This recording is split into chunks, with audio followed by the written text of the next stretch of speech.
News 28 मराठीमध्ये आपले स्वागत आहे। आजच्या मोठ्या बातम्यांबद्दल बोलूया। वसईकरांच्या जीवाशी खेळ खपवून घेणार नाही, आमदार स्नेहा दुबेंचा विधानसभेत हल्लाबोल।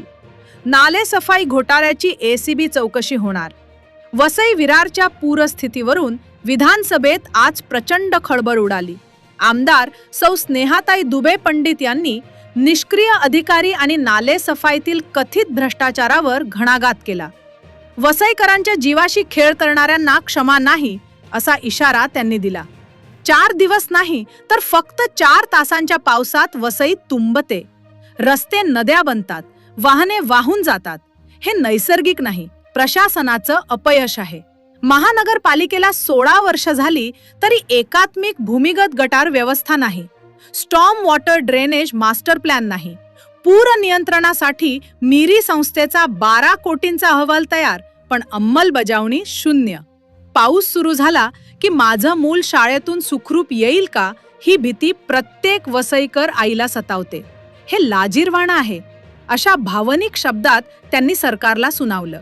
प्रभारी शहर अभियंत्याला निलंबित करून सक्षम अधिकाऱ्याची तात्काळ नेमणूक करा। नाले सफाईतील शेकडो कोटींच्या घोटाळ्याची एसीबी मार्फत सखोल चौकशी करा। नीरीच्या शिफारशी तातडीने राबवा। स्वतंत्र पूर नियंत्रण आराखडा करा। 3000 नैसर्गिक बावखळ संरक्षित करण्यासाठी धोरण जाहीर करा। मीरा भाईंदरमध्ये 10 तासांच्या यंत्राचं भाडे 8000 तर वसई विरारमध्ये 1 तासालाच 8000 दाखवले। निविदा, दर, देयके या सगळ्याची चौकशी व्हावी। ज्या अधिकाऱ्यांच्या काळात घोटाळा झाला तेच आज नगरविकास विभागात उपसचिव आहेत। मग निष्पक्ष चौकशी कशी होणार? शासनाकडून आश्वासन देत राज्यमंत्री माधुरीताई मिसाळ म्हणाल्या 15 दिवसात सक्षम शहर अभियंत्याची नेमणूक होईल, 8 दिवसात नाले सफाई चौकशी अहवाल सादर होईल, दोषींवर कठोर कारवाई होईल। पूर नियंत्रणासाठी अमृत अर्बन चॅलेंज योजनेतून निधी दिला जाईल। ज्येष्ठ आमदार सुधीर मुनगंटीवार यांनीही दुबे पंडितांच्या मुद्द्यांचं समर्थन करत 8 दिवसात अहवाल सभागृहात ठेवण्याची मागणी केली। निष्क्रिय आणि भ्रष्ट अधिकाऱ्यांवर कारवाई होईपर्यंत स्वस्थ बसणार नाही। पूरमुक्त वसईसाठी लढा सुरूच राहील असा निर्धार आमदार स्नेहा दुबे पंडित यांनी व्यक्त केला।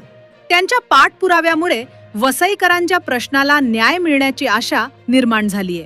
iNews 28 मराठी वार्ताहन प्रणय प्रभाकर पाटील, पालघर जिल्हा ब्युरो चीफ। 3 स्नेहा दुबे।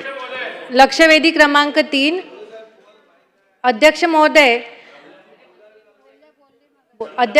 बोलल्या त्या मगाशी। हा, चला लक्षवेधी क्रमांक 3 पुकार। लक्षवेधी क्रमांक 3 कोण उत्तर देणार? छापल्याप्रमाणे।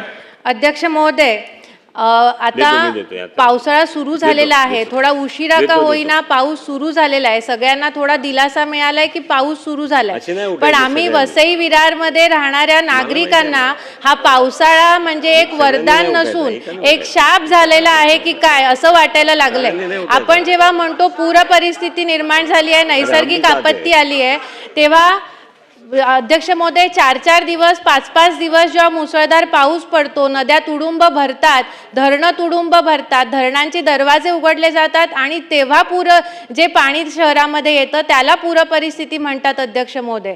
पण वसई विरारची ही परिस्थिती आहे की केवळ 4 तासाच्या पावसामध्ये अध्यक्ष महोदय संपूर्ण परिसरामध्ये पूर परिस्थिती निर्माण होते।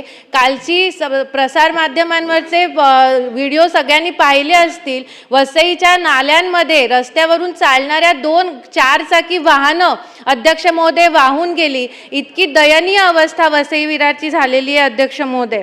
महानगरपालिकेला स्थापन होऊन 16 वर्ष झाली अध्यक्ष महोदय। 16 वर्षामध्ये एक पिढी मोठी होते, पण या 16 वर्षामध्ये अध्यक्ष महोदय एकात्मिक भूमिगत गटार व्यवस्था महानगरपालिकेने स्थापन केली नाही, storm water drainage master plan तयार केला नाही। ज्या वेळेला पूर परिस्थिती निर्माण आली तेव्हा नीरीचा 12 कोटी खर्च करून अहवाल मागवला, पण या नीरीच्या अहवालाची अंमलबजावणी केली नाही। नैसर्गिक प्रवाहामधले कांदळवन स्थलांतर करण्यासाठी हायकोर्टाची परमिशन घेणं आवश्यक होतं. ही परमिशन्स अजून यांनी घेतल्या नाही आहेत अध्यक्ष महोदय. आणि सगळ्यात महत्त्वाचं म्हणजे अध्यक्ष महोदय, प्रश्न विचारते अध्यक्ष महोदय, उत्तरामध्ये अध्यक्ष महोदय मी जे आता तुम्हाला सगळं सांगितलं हे 100% खरं आहे. हे उत्तरामध्येच यांच्या अध्यक्ष महोदय त्यांनीच पुरावे दिले. ते म्हणतात नवीन स्टॉर्म ड्रेनेज व्यवस्थेकरता काम सुरू आहे. निरीच्या अहवालासाठी अंमलबजावणी करण्यासाठी निधीची तजवीज करण्यात येते. कांदळवनाच्या स्थलांतरासाठी सल्लागारांची नियुक्ती करण्यात येते. 16 वर्ष अध्यक्ष महोदय यांनी काय केलं, माझा हा प्रश्न आहे अध्यक्ष महोदय. आणि माझे 4 स्पेसिफिक प्रश्न आहेत अध्यक्ष महोदय. अध्यक्ष महोदय, प्रश्न विचारण्याच्या आधी माझी एकच विनंती आहे अध्यक्ष महोदय, आज वसईतल्या प्रत्येक आईची भावना मी आपल्यासमोर मांडते. प्रत्येक मूल जेव्हा शाळेत जातं आणि पाऊस सुरू होतो तेव्हा त्या आईच्या मनात एकच प्रश्न येतो अध्यक्ष महोदय की माझं मूल सुखरूप परत घरी येईल की नाही, अशी परिस्थिती निर्माण होते. अध्यक्ष महोदय, माझा पहिला स्पेसिफिक प्रश्न हा आहे की ह्या सगळ्या नियोजनासाठी कारणीभूत असणारे जे वसई विरार शहराचं जे शहर अभियंत्याचं पद आहे अध्यक्ष महोदय, ते 4 वर्ष रिक्त आहे.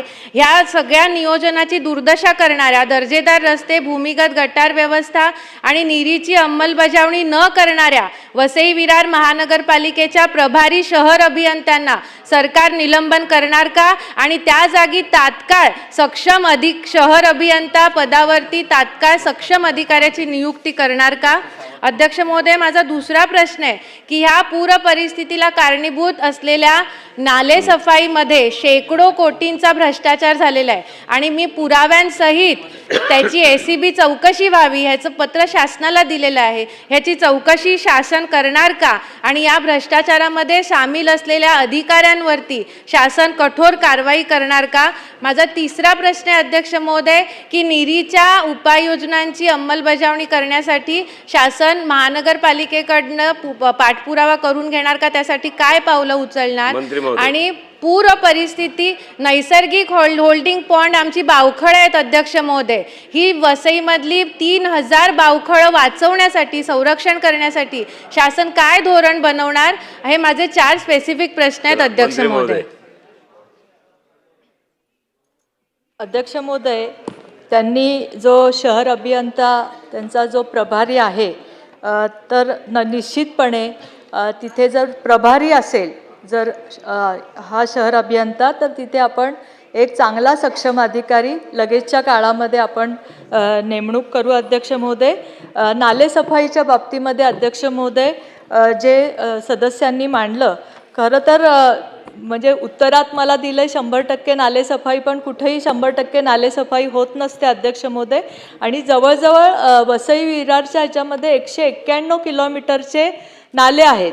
त्यामुळे त्यांचं जे म्हणणं आहे हे नालेसफाई झालेली नाही आहे हे खरं असणार आहे, कारण ते बोलतात तिथे आपण सभागृहामध्ये ते खरं धरतो अध्यक्ष महोदय.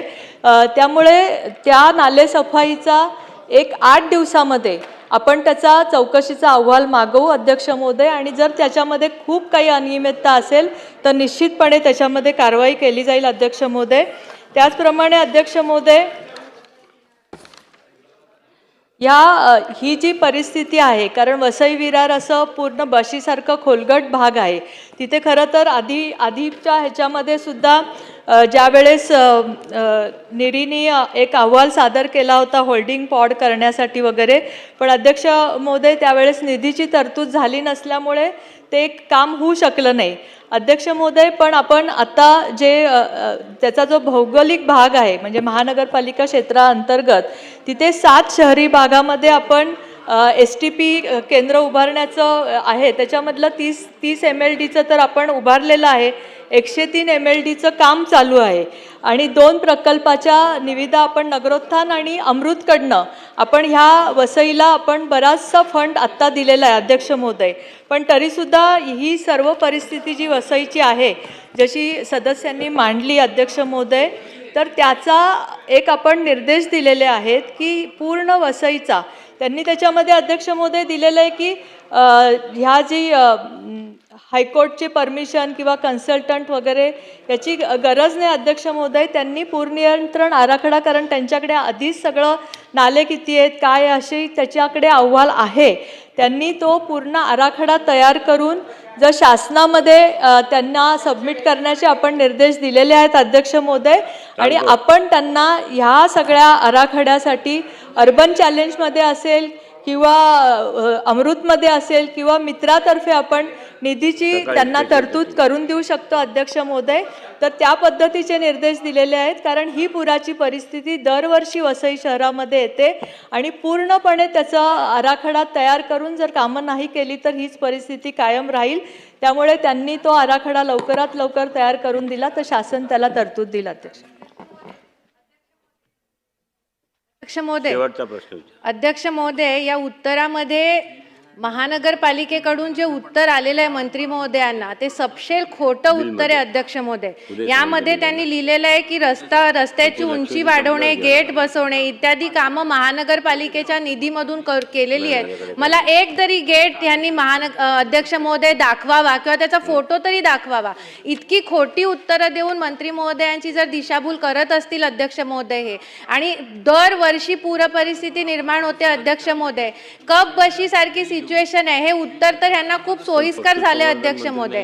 ही कप बशीची भौगोलिक परिस्थिती आता तर निर्माण झालेली नाहीये, ही पूर्वीपासून परिस्थिती अशीच आहे. मग आता 2017 पासून का दरवर्षी पूर परिस्थिती निर्माण होते अध्यक्ष महोदय? या पूर परिस्थितीचं नियोजन करण्यासाठी, शहराचं नियोजन करण्यासाठी जे जबाबदार अधिकारी त्या पदावर वर्षोनवर्ष बसलेले आहेत अध्यक्ष महोदय, त्यांच्यावर जोपर्यंत निलंबनाची कारवाई होणार नाही अध्यक्ष महोदय, तोपर्यंत महानगरपालिकेतला कुठलाही अधिकारी सक्षमपणे काम करणार नाही. ठोस इथे अध्यक्ष महोदय कारवाईची आवश्यकता आहे अध्यक्ष महोदय. आणि मी कळकळीची विनंती करते अध्यक्ष महोदय की ही कारवाई, चौकशी, नालेसफाईचं जे म्हणतायत, मला